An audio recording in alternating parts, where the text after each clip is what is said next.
एक दिन एक महात्मा जी को एक अनाथ बालक मिला। बालक की हालत देखकर महात्मा जी को उस पर दया आ गई और उन्होंने सोचा कि जिसका कोई नहीं होता उसका भगवान अवश्य होता है। इस विचार से प्रेरित होकर महात्मा जी उस बालक को अपने आश्रम ले आए और उसे भरपेट भोजन कराया।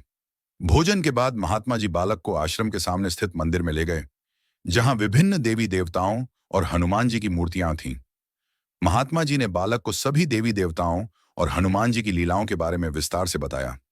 बालक ने श्रद्धा से सब कुछ समझ लिया और महात्मा जी के साथ आश्रम में रहने लगा।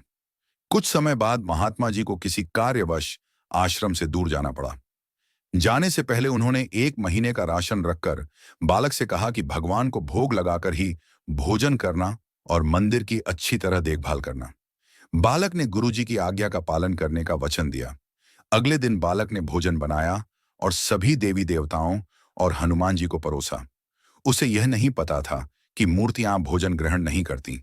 भोलेपन से उसने देवताओं से भोजन करने की प्रार्थना की और जब किसी ने भोजन नहीं किया तो क्रोध में आकर बोला कि अगर उन्होंने भोजन नहीं किया तो वह डंडे से पिटाई करेगा।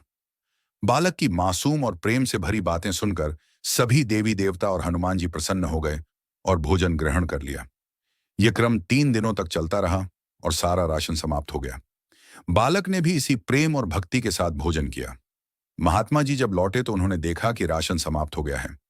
उन्होंने बालक से प्रश्न किया तो बालक ने मासूमियत से बताया कि सभी देवी देवताओं और हनुमान जी ने भोजन ग्रहण किया, इसलिए राशन जल्दी खत्म हो गया।